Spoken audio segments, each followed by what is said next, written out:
Hello and welcome to the Oxygenaddict Triathlon Podcast. We're brought to you every week by our sponsors, PrecisionHydration.com. Precision Hydration offer electrolyte drinks in different strengths to match how you sweat. Personalise your hydration strategy today at precisionhydration.com and get a free box or tube of pH worth up to $9.99 using the code Oxygenaddict. And we're also brought to you by our patrons who support the show with a monthly donation. You can get our 2018 Patrons Only podcast as a thank you. Cool stuff. And hello and welcome. Welcome to the show for this week. We had a bit of a down week last week with just an interview because Hels and I were away doing other things, or I was away doing other things. You've been away at the weekend, haven't you, Hels? Yeah, I was going to say I wasn't away last week. I was in. You were at work. I was usual. at work. It was just me down in Cornwall. I tell you what, Hels, Cornwall is the nicest place on earth when the weather is nice. I didn't want to come back. See, I'll throw this one at you. Devon is the nicest place on earth when the weather is. Yeah. When the weather is spot on. Same area, right? Yeah, definitely. It's just incredible. I love it. So, what did you get up to? Were you on the coast? Were you inland? Yep. No, we had took the little boy and the camper van and parked up by the beach and had 6 or 7 days of surfing and not quite as much running as I intended to do ahead of our little adventure, which we'll talk about later. In fact, didn't actually get the running shoes out. It's nice to have a break, isn't it? It's nice to have a mid-season break. I felt like I actually had a holiday. Got up, went surfing, played on the beach, made sandcastles, had an ice cream. It was lovely.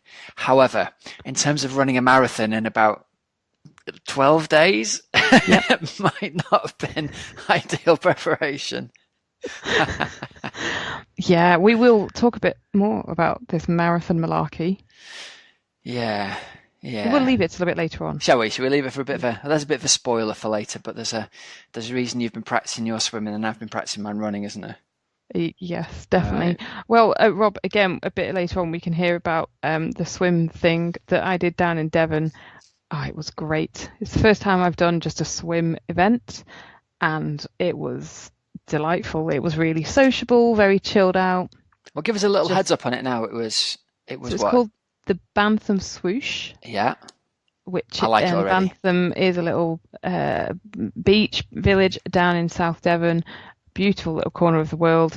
And so you swim down an estuary and at the very end where the sort of water meets and it goes into the sea, then at a particular time, then you get this natural swoosh. Oh, so you brilliant. get to the end and then you can really, really feel the current and it just pushes you to the beach and it was great. So 800 people doing it. You get a pint. It was 6K. Oh, brilliant. 6K downstream. Every triathlete's dream. Put an Ironman there. That's the way to go. Exactly. Downhill swim. Yeah, downhill swim, but then you would absolutely be punished on the bike because that part of Devon, in fact, I don't think much of Devon is at all flat.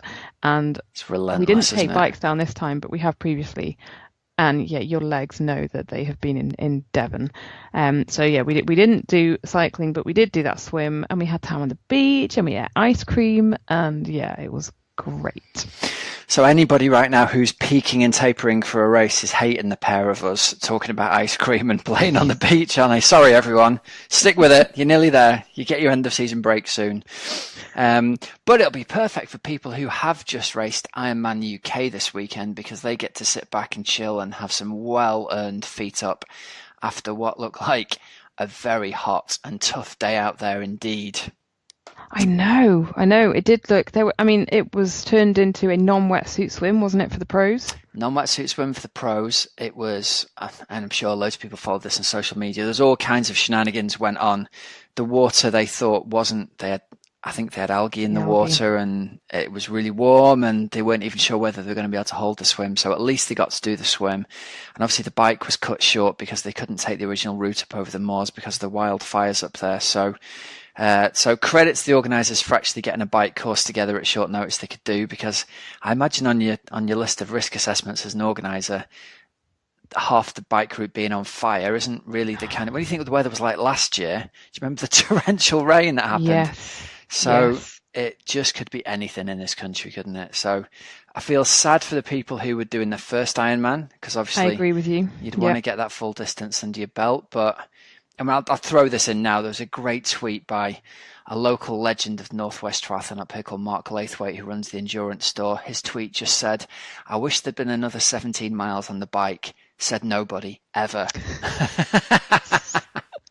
That is so true. It is about the time when you get to the point of just being like, where is this? Where is T2? When am I getting off my bike? Yeah, it was, even with that bike being 17 miles short, quality athletes like Damo from our club got off the bike in 5 hours, which is about what he did when he did a fast course. So you've kind of got your time bang for buck relative to a fast course, I think, anyway. It's just you don't have that traditional bonus hour in the British countryside you usually get on the slow British roads. So I went up there and did a bit of supporting. I was stood at the roadside and gave some people a bit of a cheer on, and I've got to say it was pretty toasty out there. It wasn't as baking hot as it had been, thank God, but it was really, really warm when you're in the direct sunlight. And I think anybody who got themselves to the finish line that day deserves a big pat on the back, big Oxygenaddict pat on the back, no question. And Rob, what were the crowds like this year? Immense. Because they changed the course, didn't they? Was it even better? Because with obviously great weather, then that helps as well. Yeah, I was down the Bolton town centre bit, and as usual, it was at least one or two people deep all the way around the barriers on the section that I walked. There was no sections at all that I saw that didn't have people cheering people on. So it was so busy that I've talked to some of my athletes today who didn't even see me as I shouted at them directly, and we'd made eye contact, so it hasn't even registered that I was there. So that's how busy it was. It was like, proper London Marathon almost type crowds in the section of Bolton that I was in. So super impressed with the support. And again, those athletes have said the section through Queen's Park that they added on this year, really well supported. There's some shade under the trees for the supporters, and I think it just broke up that section where you used to have to go up the steep, sharp road hill. Oh, that horrendous hill. And there's no one ever there, is there, as well? So it was a real sort of nasty bit of the course, that. So it broke that up nicely for them. And it sounds like they've done a cracking job. And if anything, they've appreciated the new course. If it had been the full distance, the new run course has gone down really well, I think. Oh, that's good to know. Rob, honestly, I still have very, very, very fond memories of 2 years ago. But I loved it. It's a tough course, but it's a fantastic experience. It's, when I look back on having done the original Ironman UK back in 2005, I think it was, back in the day, and there was hardly anybody out there, and you were on a stretch of dual carriageway out in the middle of Sherborne somewhere, and there was literally nobody on this empty, desolate. It was like 28 days later. There's nobody there at all. You've got the proper experience with the supporters now, so yeah, it's good. It's a venue to be proud of. I like that. And Angela Nath, who came over she's Canadian pro, Rob, and she was third female to finish yesterday. And she's put up on Instagram, she said, the course was bloody tough. The hardest, most technical course I've been on. I had no idea. And even with a shortened course due to fires, it was tough. Europeans know how to ride. No way would this course fly in the US. I loved it. And then this bit, Rob. At mile 90, I had this big dollop, I mean big, of bird poop splatter on the side of my face and all over my chest. The Englishman I was riding by said it's good luck. Smearing it off my face, I rode into T1 laughing. Crikey. As if it's not challenging enough, you get shat on by a seagull. Welcome to Bolton. Oh boy, oh boy. Well, listen, talking about it being hot, we should give a shout out to our sponsors, Precision Hydration. Tons of my athletes have talked about how they had it in their bottles this weekend, and it's just done the job for them. I've had multiple conversations with people who've said, either I got to the end of Ironman UK or I got to the end of Long Course Weekend in 10B in the heat, no cramp problems at all, feeling good, feeling hydrated, felt great at the finish. So the word's getting out there and it's doing a good job. So if you want to get online and check out your own personal hydration strategy, you can get to precisionhydration.com, take their online sweat test. You can see them in person to have your sweat tested if the online test points towards you being particularly heavy or particularly salty sweater. Remember, you can get a free box or tube of Precision Hydration worth up to $9.99. I use it. I recommend that you use it. It's a game changer in terms of electrolyte supplementation, I think. And get on board. And you can even get yourself a natty little hat or bobble hat, can't you, Hells, with ridiculous colours on as well. I do like a bit of ridiculously coloured attire for racing in. Oh God! Today, Rob, I ran home in not my bobble hat, but I'll tell you about my bobble hat shortly. I ran home in my disgusting coral shorts with a purple t-shirt, pink socks, and black and pink trainers. You've got to do something about those coral shorts, Hells. Honestly, they'll go too thin soon. I love you like a sister, but since you bought them, they are. I might actually buy you some for your next birthday, some pink shorts, just so you've got a different pair and we can ceremonially burn those. Yeah, Rich would be very happy about the burning of the shorts. But I was going to tell you, Rob, about the bobble hat. Okay, go on. I wore it the weekend. Did you? After post-swim?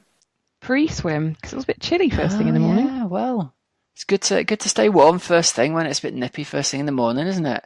Middle of July. Great work there. I had mine on. Right, I had mine on as well. Pre-Lakesman and post-Lakesman. So, yeah, good. Let's get to the results. Come on. Because the big news here, the big British news from Ironman UK is a 5th time repeat victory for the frankly unstoppable and incredible Lucy Gossage. And finally, Joe Skipper gets the win in an Ironman branded event and finally gets the win in Ironman UK after being the bridesmaid, I think, on 3 occasions. He's had seconds and thirds there, hasn't he? So finally, Joe gets that win. And I've got to say, the pair of them just looked beyond dominant. Did you see any of the footage? You were away, weren't you? So you weren't. Yeah, I was away. The Facebook Live thing was it was pretty good. They had problems with the broadcast in terms of the signal, but the bits of it where it worked, it was really good. And Lucy was just flying on the bike. Joe looked super controlled on the run, and considering he ran a 2:45 marathon. Yeah. He was just running within himself the whole way. I reckon he could have gone sub 2:40 on that course on that day. Looking at how fresh he looked in the last 3 miles, he was just took his time, closed in the gap by about the 10-mile point and then put the burners on and just looked super comfy the whole way. It was a fantastic performance, and especially when you consider that he was 4th at Roth a couple of weeks back. 2 weeks ago he did Roth, didn't he? Just bonkers, isn't it? I'm so happy for him. And it's funny, Rob, that you mention always the bridesmaid. I emailed him actually on my way home, and I hit reply to an email which would have been after New Zealand or Wanaka a couple of years ago. Yeah. And I said, not anymore. You're the bride this time. So yeah, really, really, really happy for him. So his subject of that email a couple of years ago was always a bridesmaid. Oh, bless. It was great. He finally got the win, and he looked totally overcome with emotion coming around the final sort of barriers. I gave him a little wave, and I don't even think he saw me because there were so many people around, and he stopped in the chute and was taking selfies with people. In fact, the person I saw him taking a selfie with made such a mess of it, he probably spent 30 seconds waiting for this woman to take a selfie with him. So it'd have been a 2:44 marathon. But yeah, just delighted for the lad. Finally, it's his event, and it's great to see that the hometown boy come good, isn't it? Oh, definitely. Because we were there at the time when, he didn't get what he came for, did he? And he was so upset at the finish line. That's right. Yeah, it was the year that Fraser Cartmel came second, and who won that year? David McNamee. David McNamee, of course.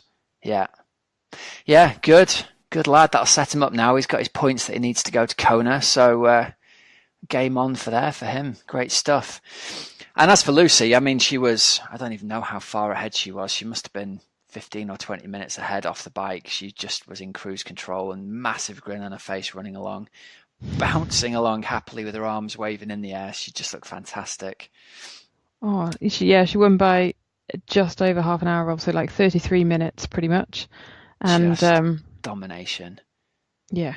And considering, I mean, this is someone who's retired from professional sport, supposedly, and keeps entering races at the last minute on a whim. And she's got, what did we say before? 4 wins, is it now?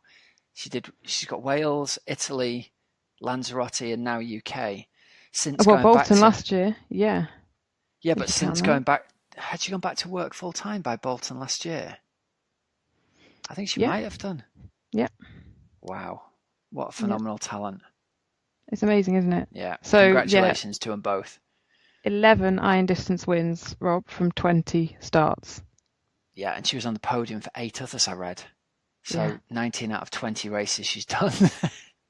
I think it's absolutely incredible. She, total legend, and always has time for other people as well, Rob. And really, she, when she's racing that she is absolute game face, but know that she is taking note. Yeah, she's taking note of all those people that are cheering her on as well. Yeah, she's a legend. And we need to give a couple of other shout outs as well. I've got a couple of good stories for us. Listener Joe Spraggins, who people will remember for being the fastest London marathoner ever to complete in fancy dress when he ran in his Speedos. Yeah, and we had him on after Chester, didn't we? Yeah. After the Chester Diva Triathlon. A little clip of him there. Gets his Kona slot. Good lad. Managed to nail that. So well done, Joe. Congratulations. And listeners will remember back to an interview that I did with Joe Duckworth, who won the Lakesman last year. And I think his team won the relay this year there as well. Cracking guy, brilliant coach. Just one of those characters who he's got so much energy, you want to be around him. He was standing at the roadside and a guy came off his bike and this guy's cassette freewheel had broken in his wheel, and Joe works in the area. Joe jumps in his van, drives back home, gets his Zip 808 race wheel, drives back with it, puts it on the guy's bike and says, "Give us your name and phone number." This was some Irish athlete who was over from overseas. God. Off you go. I'll catch you at the finish line. So I was having a chat with Joe and he tells me this story, and all of a sudden he goes, I'm really hoping I see this guy again and I get my wheel back. This guy comes around the corner and Joe's like, "There he is. Get a photo of him. We need to know who he is for later."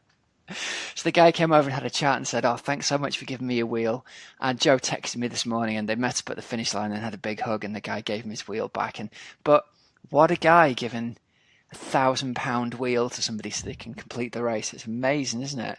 To a complete and utter stranger. A complete stranger, yeah. Absolute legend. That is great. And that is the nice thing about this sport, Rob. Yeah, and that's why Joe is attracting so many people to his coaching company. He has loads of guys out in the Limitless tri-kit looking very cool. He's just one of those characters who is an inspiration to people. So, if you're in the market for a coach, you can do a lot worse than check out Joe Duckworth. Good lad. We should do the results, shouldn't we, really? We should go through the whole results of Ironman UK. We got them here? Let's have a look. I'm scrolling down. Right, so win for Joe Skipper. Germany's Mark Juleson in second after leading for most of the way and getting caught at about the 10-mile point of the run. And then Germany's Fabian Rahn takes third. Big shout out to Henry Irvin in fourth, actually. He was in the mix in third for a lot of the way. I think it was his first official Ironman. He won something last year at Ironman Distance, one of those really tough off-road ones, one of the Castle Series, I think, from memory. Yeah, so he's won that. So they were on the live feed. It was all, the commentators were really excited. He was in third and saying it's his first ever Ironman and he doesn't know what he's got in store. And I was thinking, no, he doesn't know what he's got in store. He's done a really hard one and dominated it. So hats off to him. But that's a brilliant pro debut, isn't it? So nice work there. Absolutely. And then in the women's race, Lucy Goshage took the win ahead of Camilla Linton Borg of Sweden, and then Angela Nath of Canada was third. Good stuff. Right, quick mentions then for WTS Hamburg. Yes, Rob. So obviously, I didn't see any of it this weekend, and I'm going to have to hit catch up on the actual. As well, actually. On the but it'll be on the iPlay, so I will do that. So Mario Mola got the win. Rob, 13:59 5k run. Pretty toasty. Toasty. Vincent Louise was second, and Richard Murray third. Johnny Brownlee came home in fourth. And then in the women's race, it was won by Frances Cassandra Beaugrand, with Laura Lindemann of Germany second, Katie Severas of the USA in third.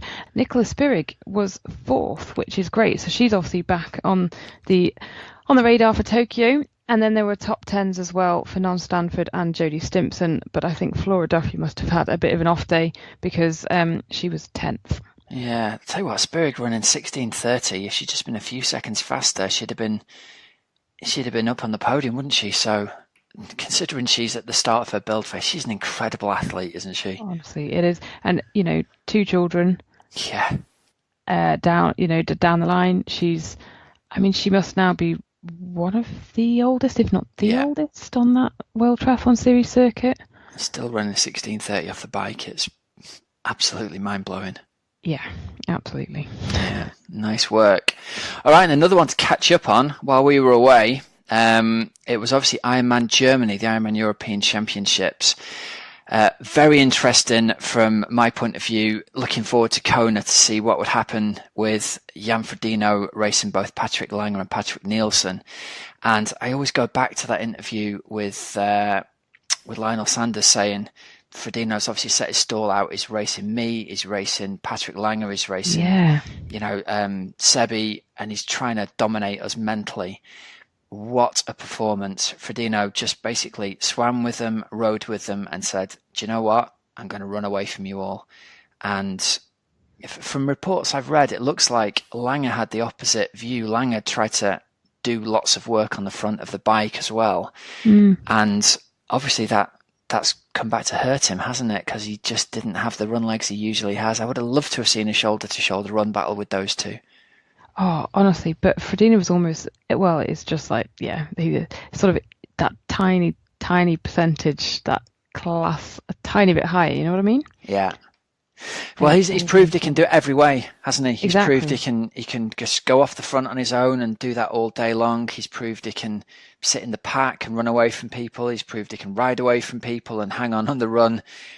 People just don't know how he's going to race. I think it's great. I think it's really, really good. And it makes me think, looking forward to Kona, you're then in this position now where is Frodeno going to ride with Langer rather than chasing people down and try to turn out? Like, he's done 2:39 there on the Frankfurt course, which I believe is a run course record. It's certainly up there if it isn't. It's scorching fast, that, isn't it? When there's no competition within sort of 8 or 9 minutes of you and you're not being pushed, you've got to wonder how fast he could actually go if someone's pushing him along. Yeah. And it's just, he's really, he's put that marker down there, hasn't he? And said, look, I can do it. You're going to have to... Yeah. You're going to have to change your tactics or whatever. Yeah. And Brett Sutton has written an interesting blog, Rob, about both Jan Frodeno's win and also Daniela Rief's win, which, again, we haven't quite tatted through yet, but, God, that was incredible. But what he said about Jan Frodeno was, any doubts about who is the best Ironman athlete in the world were put to bed. Yeah, that's it. I think you've got to look back and go, last time was a blip because of injury. When he's on form, he's just a complete machine, isn't he? And talking of complete machines on the women's side, I think that performance by Daniela Rief has got to be up there, if not the most impressive Ironman performance. Just in terms of like where she is relative to the rest of the field, absolutely staggering. She goes 8:38 overall. She's raised the game on the swim significantly, hasn't she? To be getting out of the water sort of 53 minutes in that kind of field is very impressive. And obviously, again, Sutton's talked about how they've really worked on a swim. Then she turns out 4:40 on the bike. It's literally 25 minutes quicker than Sarah Crowley, who was third and, as a previous winner. Well, the bike's 5k long for starters, right? That's a staggeringly quick bike time anyway. And she's only, to put it in context, she's 12 minutes down on the fastest men's split of the day. Yep. Which is just mind-boggling. And then she just ticks off a 2:58 run to bring it home. Just amazing. It is staggering, isn't it? Yeah, it really is. So hats off to her. And then you said Sarah True making the old Ironman debut there. She's proved that she can really run off the bike, and that is a weapon. A 2:54 run. Just once she finally gets all the sort of the long distance stuff on the bike in her head dialed in. Yeah. Wowzers. Yeah. And she said afterwards, she was quite funny. She's like, I think I enjoyed it. I did my first Ironman. I think I enjoyed it. So, well, is there a more terrifying thing that she could write to her rivals? You do your first one, you run 2:54 off the bike, you place second at Frankfurt, and you tell people you've enjoyed it as well. Yeah, the least you can hope for. Like, everybody hates the first Ironman. I remember Chris McCormack going, in his victory speech in Australia, the first one I did, he said, I kept telling myself for the last 10K, remember how terrible this feels? You're never doing another one. You never have to do this again. So, yeah, hats off to her. It's that weird addiction thing. And then Anne Haug as well, Rob, she was doing her first Ironman. Really, really successful ITU athlete. She was always a slightly weaker swimmer. And so the thing with her would be, how far back will she be coming out of the water? Yeah. In here, she was, 3 minutes back, but she's a very, very, very swift runner and a strong biker too. So she did a 5:08 bike, and then she ran a 3:04. And I think she flatted as well during that. I think I read somewhere she had a flat. So, yeah, tough one. There we go. Right, one more thing to talk through. Obviously, another big race going on this weekend in the UK was Long Course Wales. So basically, Ironman Wales over the course of a weekend. Fantastic event. Really good long training weekend for people who are racing longer in the year. Fantastic weekend overall. You can choose the different distances you want to take apart over the swim, the bike and the run. There's 2 or 3 different distances on each one to choose from. Harry Wiltshire showed up to take the win off the back of, was it Keltman? Won just the other week. Yeah. So he took the win there. I don't think there's any surprises there. So 50-minute swim, 5:16 on the bike, and a 2:55. It looks like he was comfortably ahead. But a couple of people to shout out to here. Gareth Petts in second place, who we had on the show. You'll remember. Kona, Wales. Yes, that's right. We had him on as our super age grouper a little while ago. So he's done brilliantly there. He loves that race, and to see him get second overall was brilliant. He won the marathon with an amazing 2:45 marathon. So superstar, just really impressed with that, and pulled himself into second place ahead of Matt Chipping, who was in 9:14 overall, who's also another guy who I've been helping out a little bit with a training plan. So I was sitting there very proud at the end of the day going, used to coach Gareth, doing a bit of work with Matt. This is ace. Oh, that's great. Yeah, that's always, it's always good, isn't it? When you know you've helped someone and then they do themselves proud. And they've worked consistently for years. They've kept on chipping away. You know, that old adage about it takes 3 or 4 years at iron distance to get really good. Really putting the work in and seeing the results get to the top of the podium, which is fantastic. And then over on the ladies' side, Victoria Nealon takes out the win from Jill Cliff and Rebecca Vermeer. Nice one. Great. That is another cracking weekend, Rob. I'd love to do it one year. I've got something lined up for this weekend next year, so I can't do it, but I'll tell you more about that when we're off air, Hels. I've got something exciting to tell you. Yeah. Oh, okay. Exciting. Right. Bit of Coach's Couch. This is off the back of one of my athletes' experiences at Ironman UK this weekend. This is, do you want to read out what we're calling Coach's Couch this week? When things go wrong. When things go wrong. So you're lining up for your Great Big A race of the year. You rock up to transition morning of the race and you find that your back tyre has gone flat already. What a nightmare. So this happened to one of my athletes. It's just not what you want. So he changed the tube, got it all ready to go, was a bit worried because he only had one spare tube with him and he's used it up already. Gets in the swim, comes out the swim, tyre's flat again. So no more spare tubes at this point. Had to go over to the mechanic. The mechanic spent ages trying to find it. Was a Zip 808, so it needs extra long valve extender. It's got one of those things in that's been screwed, in between the valve and the valve extender. So really difficult to take off and put back on another valve. Just a nightmare type of situation. And ended up taking 20 minutes in T1. So I was chatting to him today and thinking, God, what an awful thing to have happen. You must be gutted. And his attitude was so good. He just said, I was just determined it wasn't going to spoil my day. I was not going to have a sense of humour failure. It took forever to get the tube fixed with the right extender in that would actually inflate. And I was just thinking, well, and he'd done really well. He was out of the water in 10th place in his age group. So he's watched 20 minutes worth of athletes go by. So you've got to imagine he was in the top, I don't know, 50 or 60 overall at this point, and he's probably 800th by the time he gets out on the road. But didn't have a sense of humour failure, was really positive and just thought, well, I'm just going to go out and ride my race. I'm going to go out and enjoy the run and have a really good day out there. And I thought, this would be a good thing to talk about, because so many people are unfortunately going to have this experience where things don't go to plan. And it's really easy to have, start having the shouts and feel really sorry for yourself. But he did a really good job of reframing it and going, nice one, I'm just going to do what I can today and have fun out there. And it was excellent. So hats off to you, Damo, for sticking with it. And I thought a couple of things to mention for people. Have a couple of spare inner tubes with you in a little bag that you take in on the, into race morning. So at least if something goes wrong like that, you've got those couple of extra spares with you. And if you've got wheels that need valve extenders, I'm a massive fan of the ones that screw onto the end of the existing valve rather than the ones that you need to take the valve core out for that very reason. If you have a flat, it's an absolute time suck sitting at the road trying to get the little widdly inside bit out to put the valve extender in and then put the widdly thing in the end again. You just want one of the ones that screws onto the end of it, and then if you do flat, you can just simply unscrew it, put the new tube in, and you're good to go again. So again, it's no consolation to Damo at this point, but I think the attitude of stay positive and go out there and have a good time when things do go wrong. Keep that in your mind, everybody. I think, honestly, Rob, because you never want anything, obviously you never want anything to go wrong, do you, in a race?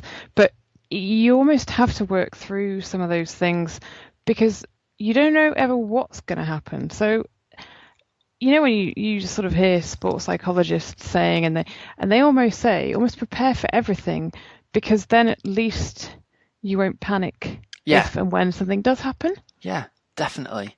And it's like that control controllables thing. There's a load of things you can't control. If you get a puncture, there's no point worrying about getting a puncture because you can't control whether it happens or not. But what you can control is, have you practiced changing them? Have you got a spare there? Have you got your mate or your wife or whoever with a spare extra tube in their bag? So as you go by, if you have flatted, at least you can pick one up of them and stick it down the front of your tri-suit for the rest of the race. Then you've got another one in case something happens. It's just, once you've made a list of the things you can control, you've then got to let the worries go, haven't you? Yeah, and then when it does happen, you can kind of control it and then just go out and enjoy it. Yeah, absolutely. Right, so bits of news to give a shout out to. Kimberly Morrison has done a 100-mile time trial this weekend. Hels, what time did she do it in? She did it in, Rob, 3:44:50. 3 hours, 44 minutes and 50 seconds for 100 miles. Is that 42 kilometres an hour? 43 Nearly 43 an hour? Just under 43. And it's, 26.7 miles an hour? Unreal. 56-minute 25s back-to-back 4 times. Just brilliant. So she's second on the all-time list of British female time trialists over 100 miles. Nice work, Kim. Staggering. Right. Absolutely and Rob, staggering. How would you prepare for a 100-mile TT? I'd be doing some praying, that's for sure. Yeah, would you maybe, race 2 70.3 events over 2 weekends? Back-to-back beforehand? Yep. She's a machine, isn't she? She is an utter machine. Oh, yeah, so congratulations, because that is fantastic work. Yeah, good stuff. Right, so let's play out this week's interview of the week, shall we? Yeah, Rob, so this week's interview of the week is with New Zealand's Teresa Adam, who you might remember won Ironman Cairns, and so I caught up with her a couple of weeks ago. Teresa Adam, hello and welcome to the Oxygenaddict Triathlon Podcast. How are you? Hi there, I'm good, thank you. Thanks for having me. Oh, no, it's good. I just said to my husband, I'm going to go and interview New Zealand's finest, Teresa Adam, and he said, oh, I thought you were going to say someone like one of the All Blacks age, like Dan Carter or something. Yeah, it's rugby and netball is our sport over here. Did you ever have any wishes or dreams of becoming, a top netball player when you were younger, or was it always swimming and water and that you were more drawn to? I just liked every sport when I was growing up. I played a lot of different sports. I did play netball through primary school and into high school, and and then I was also playing water polo, and that sort of took over. So I was just playing water polo, and I just sort of evolve to whatever sport I'm sort of playing at the time. And I just really like sport. For people who might not have heard much about you, Teresa, just give us a little snapshot. Sure. So I am a professional long distance triathlete, and just started this year. So with the long distance triathlon, I used to race ITU. So I started racing tries maybe back in 2008 when I was about 18. I left high school and I was playing water polo for New Zealand. So that was my main sport at the time. And then I was sort of looking for something to do, maybe to keep fit or keep me fit for water polo. And I started doing triathlon, and then decided I really liked it and kept going from there, and ended up in New Zealand high performance teams and things in the first few years, and raced under 19s and under 23s and around the WTS series around the world. And then I had a few years out with injuries and issues when I was around 21 to about 25. And then I got back into the sport. Well, I was always trying to get back in. I was just sort of injured and ill. And I started to get better around a few years ago, and then started doing some long distance racing. And then, decided I was, quite suited to it. So kept racing and did my first Ironman in March in my sort of home Ironman in Taupo.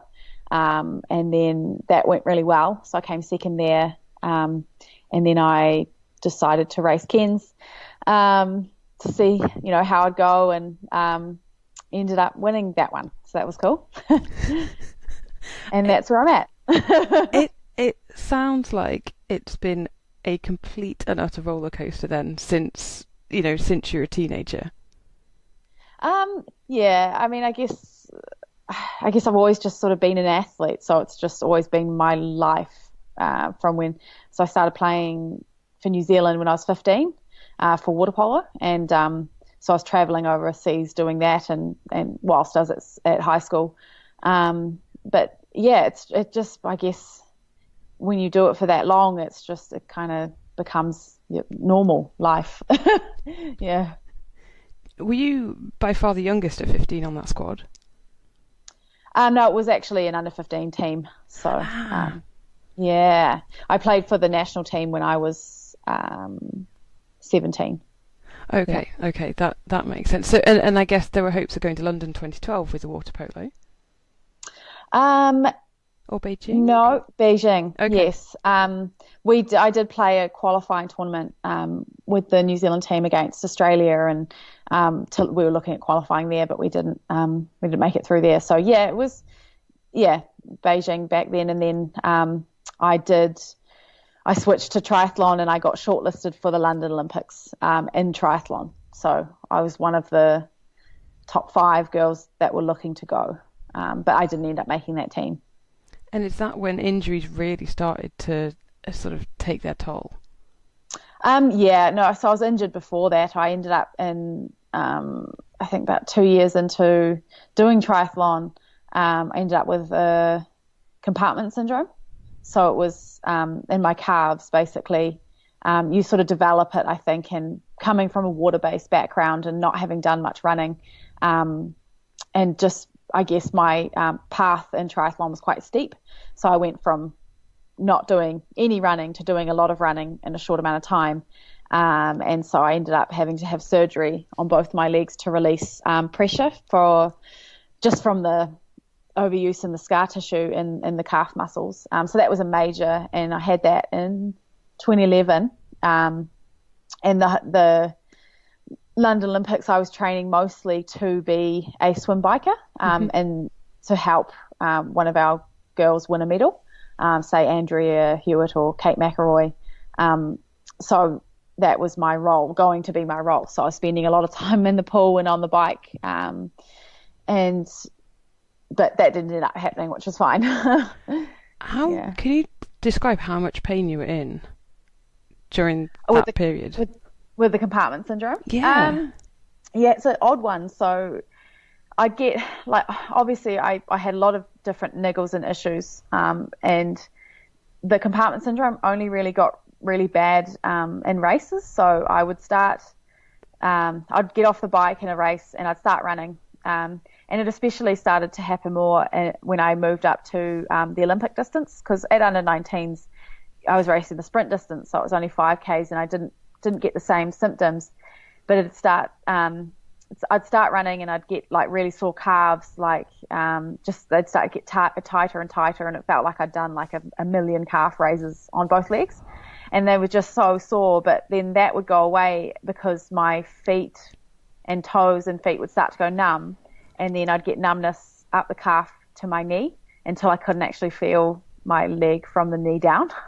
But I'd keep running because, like, you're in the middle of a race. So, but it started to get worse every time I raced, and it kind of got to a point. I raced world champs, under 23 world champs in Hamburg in 2010, and I ended up coming 6th there. I ran really well, but I couldn't actually feel my legs from the knee down, and I came back home from there, and we were really pleased with the result, coming 6th and running a solid 10K. But I knew something was wrong, so we came back and tried to figure out what it was, because I'd never heard of it before. Like, I didn't know anything about it, and it took a few different people going to see different people to get a diagnosis. So it was pretty painful.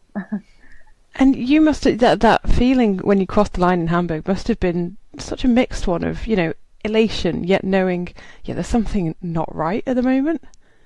Yeah, because it's weird, because like you're walking around after the finish line, and slowly, as I just, with 5 or 10 minutes would go past, you'd get that feeling back as the swelling and the numbness would go away. And then it was like nothing was even wrong later, in the week.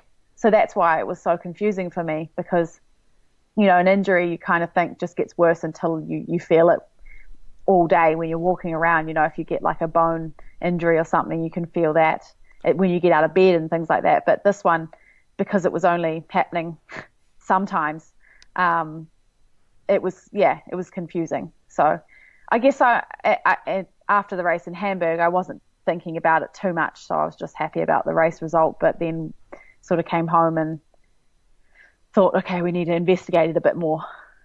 Yeah. And so then that was when you had the surgery and things like that. But then what happened after that? Then you had more injuries again? Yeah.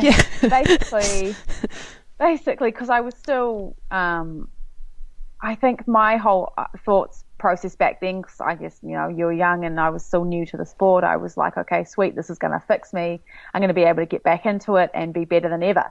I felt like, the compartment syndrome or whatever it was, it had been holding me back in these races before I'd had the surgery. And I was like, okay, sweet, I had the surgery and I'm going to be fixed and I can keep going and I'm going to be great. But I've since learned over a lot of experience that surgeries are very, stressful and complicated on the body. And I ended up just getting back into training, and I followed the physio rehab and process and protocols like that. But it just wasn't, my legs weren't recovering from the surgery.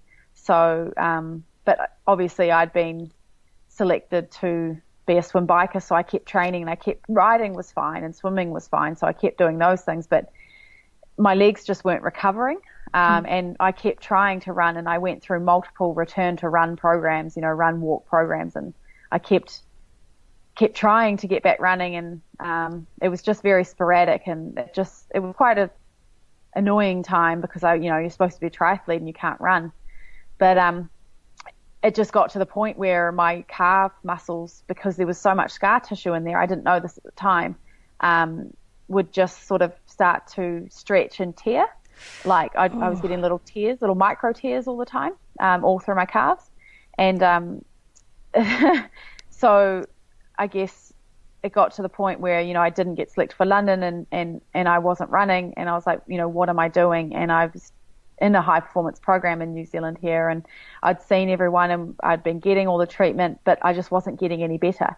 And so I ended up meeting it's funny you mentioned the All Blacks because one of our top triathletes here, Debbie Tanner, I was talking to her at a training session one day, and I was like, I'm having these issues with my calves and I don't know what to do. And she said, I've experienced something similar myself, and I saw a guy called George Duncan. Here's his number. And George is actually the All Blacks muscle therapist. So he really? works he works on all the All Blacks legs and injuries and things like that. He's extremely experienced. So I was sort of just at my wit's end, I guess, and I called him and I was just like, look, I don't know what to do. I guess I feel like I'm pretty broken. And he was like, just come and see me. And that was a turning point when I met him. He basically he had a look at my legs and he said, I can fix your legs. And so we went through fixing process of the legs, but it was, by that time I was quite, I was tired and a bit over it and a bit run down, and it was about, having a break and just letting myself recover fully. So, and he saw that straight away, and that sort of changed the path that I was on quite a lot. And I stopped training for quite a while, a couple of years, just let myself relax and be a normal person, I guess. And then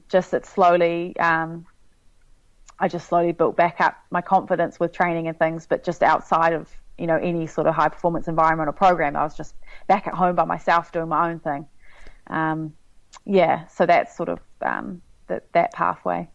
How difficult, what was that a time whereby, full-time athlete, full-on goals of Olympics and things like that, and then suddenly having to go, if I want to get my body better, I'm going to have to stop that.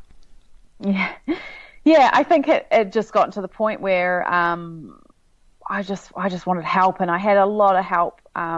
And the thing is with George is he recognised that straight away that I needed to be out of that environment for it to even work. And he sort of knew some people that were in the high performance with triathlon, and he sort of gave them a ring for me because I wasn't really able to, sort of communicate, and he got me in touch with some other people who really helped me through that time. And so I was really lucky to meet him, and it was a tough time, but like I said, I had a lot of support, and I have a really great family and really great friends and stuff. So it was the best thing that I could have done. I wouldn't change anything. Sitting here now, I wouldn't change it.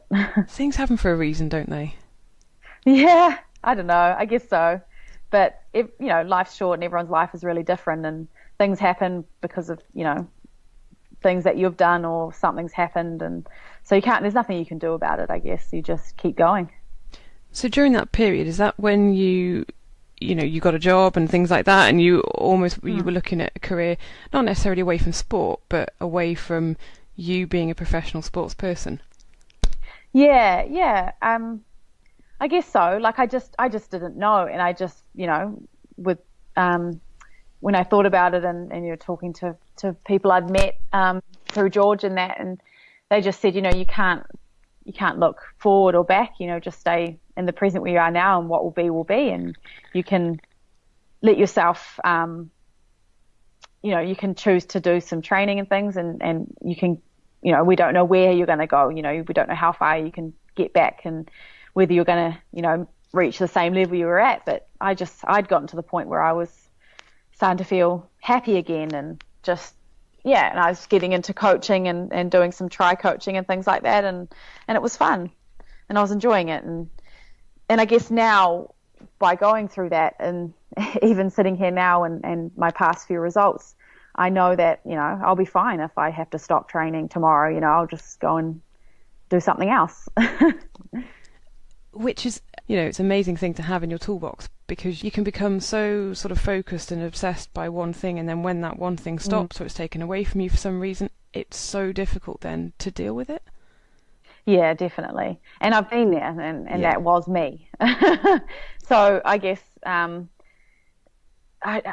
feel like, a lot of athletes and things go through similar things, and I guess my story isn't too different than a lot of other people's, but it's just and it doesn't even have to be sport. It can be other things, jobs and other people's lives. So I guess I'm just sort of at a point where I'm just really happy. Like I've got a great partner and a good family, and I've just got a good life. So I'm just enjoying it while I can.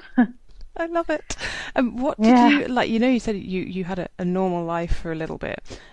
What did you love most about that more normal life, rather than being that professional, all-consuming athlete?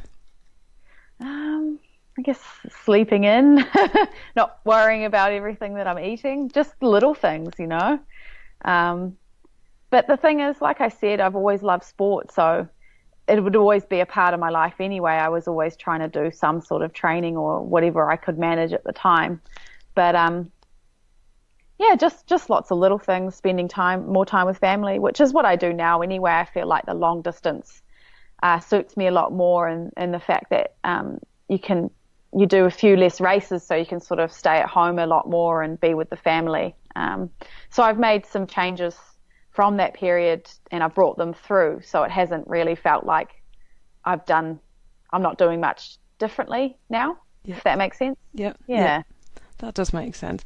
And so then the step up then to the sort of middle and full distance, when were your first thoughts about, I want to get back into this triathlon stuff, but obviously not over the Olympic distance?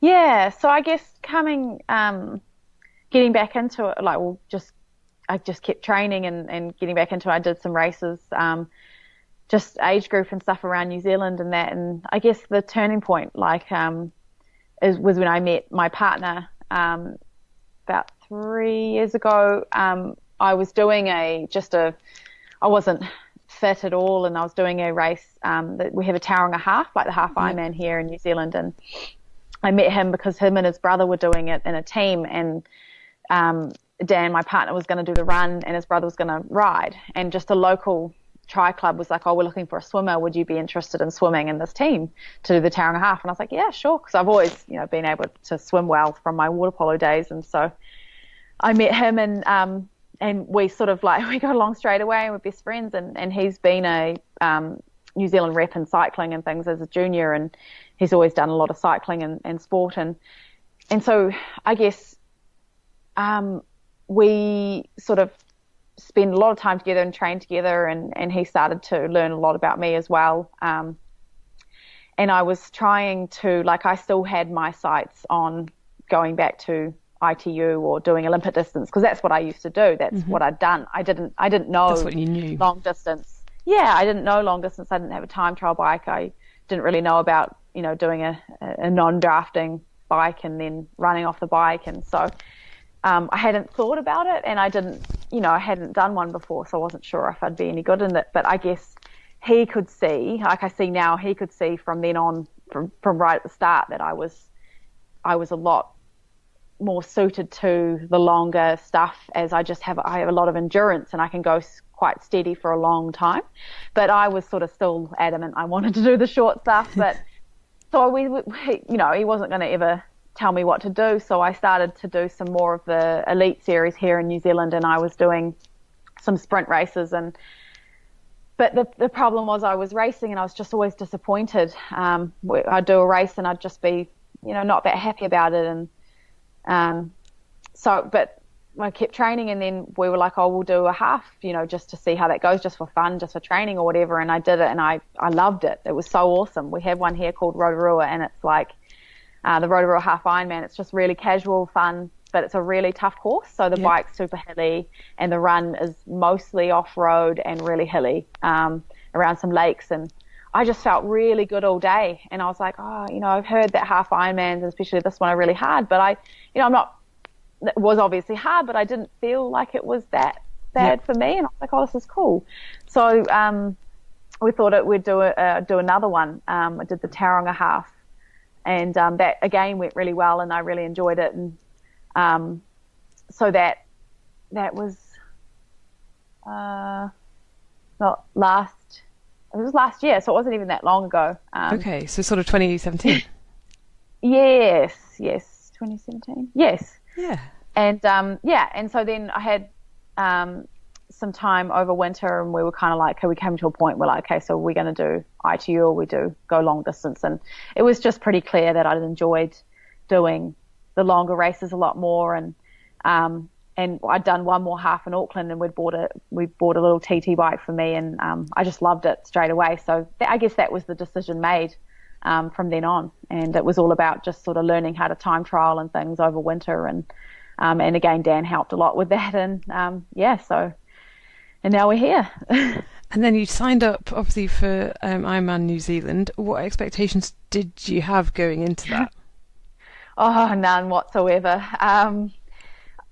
The whole thing was sort of like, why not? I did the Tauranga half again at the start of this year, and went well. I came second to Mel Hirschholt, who's obviously an amazing athlete. She came over to race the Tauranga half here, and then we had about 5 or 6 weeks between that and Ironman New Zealand. And so that through that period of time was when I sort of turned my focus to doing the Ironman, and we just said, look, it's going to be such an unknown, you're just going to have to do it on the day.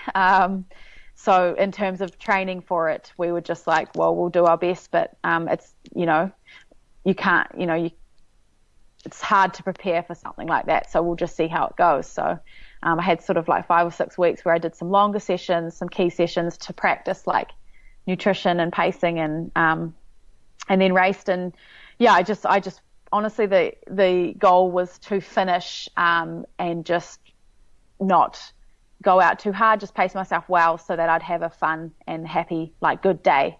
And it helped that it was my birthday. So I had a really good day with everyone saying happy birthday. I was going to say, what a great birthday present to yourself. 28th birthday present. Yeah, I'll do an Ironman. Yeah. So people do it for their 50th, don't they? Why not? Exactly. A little bit crazy, but no, it's good. It was good fun. Did you have a big cake at the end? No. I had a lot of chocolate. I couldn't That's all right. we didn't go out and get a cake, but there was definitely a lot of chocolate and probably some burger fuel. And then, right, had you done any more than like 6 hours of training in one day before that Ironman? Before Ironman New Zealand? Not really. I think my longest brick session was a bike run that was around 6 or maybe just a little bit over 6 hours. So yeah, that next sort of 3.5 hours, because we weren't sure how long it would take me to finish. So we were sort of thinking 9.5 hours or so, was going to just be unknown and just keep eating and just keep moving. Did you surprise yourself coming second? Yeah, definitely. Yeah, for sure. Because obviously, you don't want to think about what anyone else is doing, but then you're going to look at who's in the race, and there were some, there's obviously some big names, Laura Siddell and Jocelyn McCauley, and but at the same time, I just wanted to do my own race, and I just surprised myself in how good I felt all day and how strong I felt, and I didn't really have any rough patches, and I felt I nailed my pacing and my nutrition. So I was just, really pleased with the day. It was really good. And then you thought, I want a bit more of this. I am going to Australia. I'm going to do Cairns. Well, yeah, I guess because of how I placed at New Zealand, we looked at it and we went, okay, well, why not try and, do another one first? But then in the back of our heads, we were like, okay, maybe Kona is an option for this year, because I got quite a few points in New Zealand, and then we said, okay, well, Cairns is the next race with quite a lot of points towards Kona, and it's in a hot place, so it would be a good test to see. And so going there, I had in the back of my mind, to go as well as I could to get enough points and hopefully qualify for Kona. So that was kind of some decision making around why I raced Cairns. So again, not tons of expectation there, just wanted to have a good day. You had a bloody amazing day. It was pretty good. Yeah, I enjoyed it. So you were on the run, weren't you? And were you in the lead on the run at the beginning, or how did that all pan out? The race. I got out of the water second behind oh my gosh, Lauren Brandon. Yep. And then onto the bike, I was in second behind her for most of the ride until about maybe 120 Ks. I think I caught her coming back down to Cairns, and then I was in the lead from then on. So I started the run in the lead and managed to hold off some really fast ladies behind me. Like Rinny. Yeah, she's amazing. What did she say to you at the finish line? Oh, she's lovely. Lots of things. I can't remember, I'm sorry, but she's such a lovely person. That's okay. There was no one there for you though, was there? Your family weren't there. That was purely like just because we couldn't afford it. Like, so the only way I managed to get to Cairns was through my prize money winnings at Ironman New Zealand.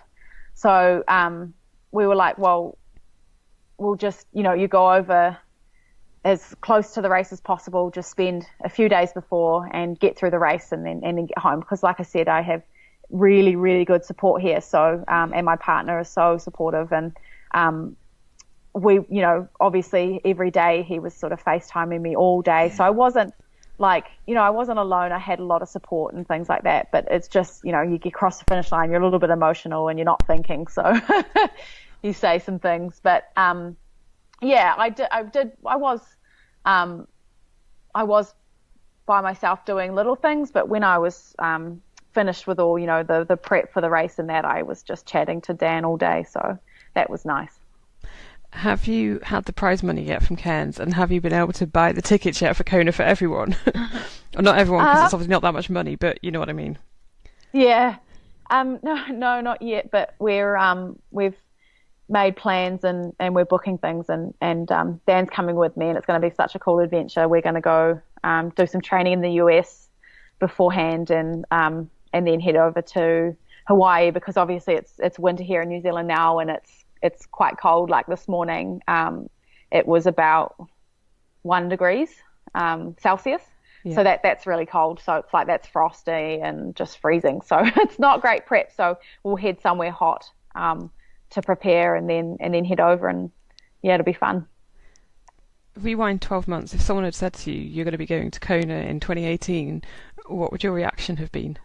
Yeah, no, I would have laughed probably.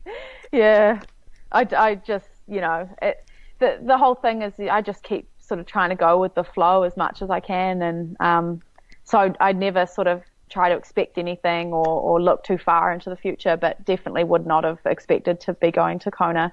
But didn't actually think I'd ever do Kona, so or do an Ironman. When you're an ITU athlete, you're kind of like, oh, it's way too far. But yeah, that's my life now, I guess. Are you still doing lots of coaching and working? You're a qualified PT, aren't you? Yeah.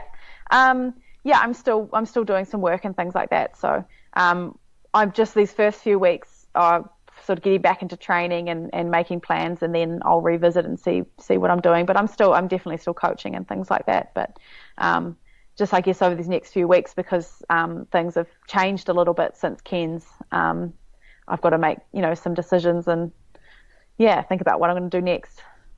What would you have been doing if you hadn't qualified for Kona and you hadn't gone to Cairns? What did your 2018 look like? Oh, there was nothing on the calendar. It was, I probably just would have stayed and trained here in New Zealand and had another summer of racing in New Zealand, and maybe looked at doing a race later in the year in Australia, because it's nice and close for us to get to. Yeah. I don't know. Cairns wasn't on the card. Hawaii not on the cards. No. Not really. No. So it'll be Dan coming over, and then obviously you would loads of people in the triathlon community. You've been in it for years, so you'll have a cracking time in Kona. Yeah, it's going to be really fun. We're looking forward to it, and I'm pretty lucky. We've got some amazing long distance athletes, and Cam Brown and Teresa Adam and Joe Lawn and things. So there's definitely, if I need anyone to ask any questions and things, because I understand that Kona is completely different to anything. I'm lucky I've got those guys I can talk to if I need to. But it's going to be a fun time. And what would you say is the most important lesson that you've learned, like, since you were sort of 15, 16, going through everything that you've been through? What's the most important thing? I'm not sure. I guess just not to take anything too seriously, and life always goes on, I guess. So it kind of keeps you a little bit calm and knowing in the fact that there's always something you could be doing it, and just try and relax and take life a little bit more easy. Yeah. Love it. Teresa Adam, thank you so much. Cool, no worries. Thanks again for having me. There we have it. There you are. I just love the fact, Rob, that she went through so much crap with all the injuries, and then she's able to, enjoy competing again and get her body into a good place where she can do it. So yeah, absolutely fantastic. And yeah, as we were saying in the interview, hopefully she'll have a few more sort of friends and family around for her. Yeah, good stuff. All right, well, that almost wraps us up for this week. Last up, though, we want to play a little bit of audio that you took when you were down at your big swim this weekend, don't we? Yep, so we can hit play right now. Well, we are sitting in the sunshine in South Devon with a beer and a pasty. Rich currently has his mouth full with his pasty. It is clear blue skies. I cannot see a cloud in the sky. We're surrounded by catering vans like West Coast caterers, and smell of pasty, the smell of the beach, Alp Kit. Who else is here? More West Coast. There's a lot of pasty eating going on. Gastropub, beach food, and then lots of people wrapped in towels with swimming cozies on. A few have got wetsuits half done up. What's the time? It's now 6:05 in the morning. 6:05 in the morning? That's completely wrong. It's 6 minutes past 10 in the morning. And beers are also being cracked open. So Rich is halfway through his pasty and he's definitely had a swig of beer. Rich, we're sitting on the grass. Explain why you're eating a pasty and drinking a beer at 10:05 in the morning. Well, we've just completed the Bantam Swoosh, 6-kilometre river swim down, is it the Avon? I think it's the River Avon. Starting in Aberton Gifford, just gone 7:40 in the morning, and then 6 kilometres later in one swoosh, you get your beer and your pasty. How did you find it? Well, for the first time with a new wetsuit, I was getting some neck rub, so I was getting a bit irritated by about halfway through.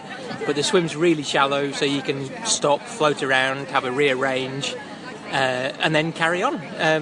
It went really fast. It was the fastest 6K that you'll ever do in your life. I'd say that if you can swim 4K in flat water in 1 hour and 15, 1 hour 20, you can do the 6K in about the same time. So it's really quick, really easy swimming, really nice to be in the water, great temperature, great atmosphere. Yeah, super relaxed.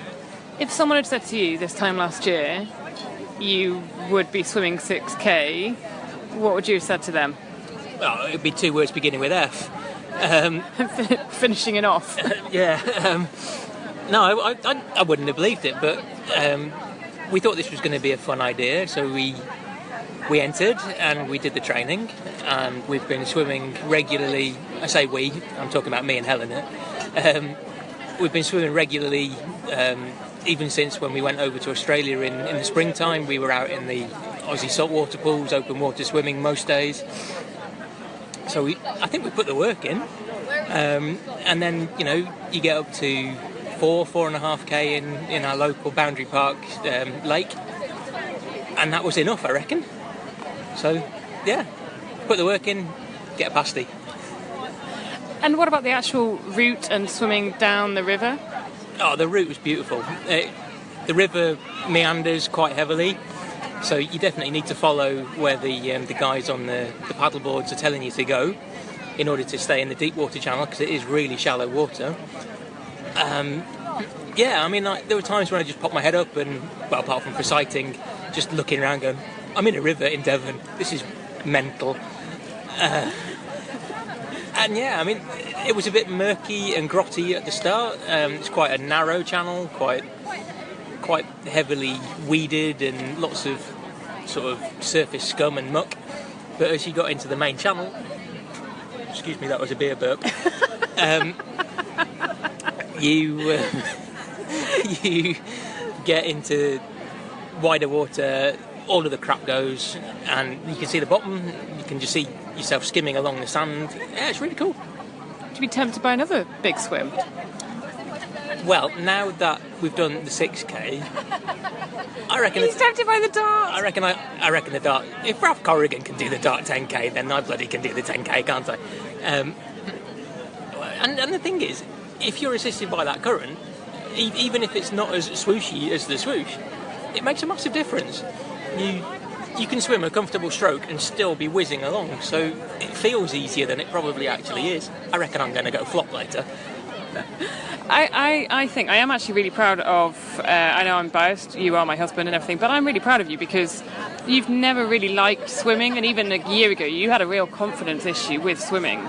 So I think you've done amazingly well, so you should be really, really proud. Been there, got the t-shirt. Right, I'm going to eat my pasty before it collapses in two. Bye. Rob, a brilliant event. So sounds like you had a lot of fun. We had a lot of fun, and those pasties were, it was so good. Pasty and a pint at the end of a race, at the end of an event. Seriously, it was like 10 o'clock in the morning. Brilliant.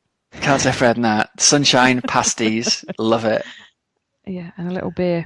Rich had a beer. I didn't drink my beer at that point. No. In fact, I haven't had it yet, Rob. Oh, really? Saved it? Yeah, good for you. Saved it. One of us had to drive, so, you know. Yeah, probably best not to be driving back hot and dehydrated with a beer inside you. I don't think so. I do not think so. So, yeah, great. And whether we do the Dart 10K, I don't think it'll be this year, but you never know. Never say never, Hells. Never say never. Oh, Rob, we haven't said what we're going to do. Yeah, so we're going to have a little bit of mid-season fun, aren't we, Hells? For those of you who are racing the Outlaw, you have the opportunity to smack me on the back of the head as you come by. Because we're doing an Oxygenaddict Triathlon Podcast relay team. We've managed to get a place in the Outlaw relay, so we're really grateful for that. Hells, you're going to go and do the difficult part. You're going to go and do an early morning swim, so I don't have to get my feet wet. Yeah, correct. I think I've got the easy part of the day doing the swim. I wouldn't thank you for a 4K swim, the shape I'm in the water at the moment, but there you go. I'll be done by what? Just after 7 o'clock in the morning? Yeah. Does it start at 6? Yeah, I think it starts at 6, doesn't it? So. Yeah, I'll be done. But 7:15, I'll be out the water with a cup of tea. So you're doing that, then your fellow Rich is going to head out on that new TT bike of his and rip around the bike course. So that'll be good fun. Yep. And then we have to hope that somewhere in the next 10 days, my run legs show up and I can stag around a marathon. What do you always say, that the endurance will always be there? Yeah, I'm not sure that holds true for a marathon when you're out of shape, though. I think I'll be good to about 3 hours. I think I'm confident to get to about 3 hours. I'm also confident that 3 hours won't get me anywhere near the finish. That's the problem. What sort of time do you reckon we might be crossing that finish line? Ooh, let's see. Let's say you swim 70 minutes plus or minus. Yep. Say Rich rides 5:30 plus or minus. Yeah. Something like that. Let's say I run. No pressure. 3:45 maybe, something like that. Yeah, that's what I said to Rich. I said I reckon he could do a 3:45. Yeah, something like that, I think. It depends. It all depends on how my legs hold up in the last 10K. It could be an hour and 40's worth of painful walking, can't it, at that point? Or you can keep ticking off the 5-minute 15Ks and it's all good in the hood. So we'll see. I'm really excited. Yeah, it's going to be good fun. And it's going to be great. I'm looking forward to cheering some people on and giving us a shout out. So if you're a listener and you're racing the Outlaw, say hi as you come past me.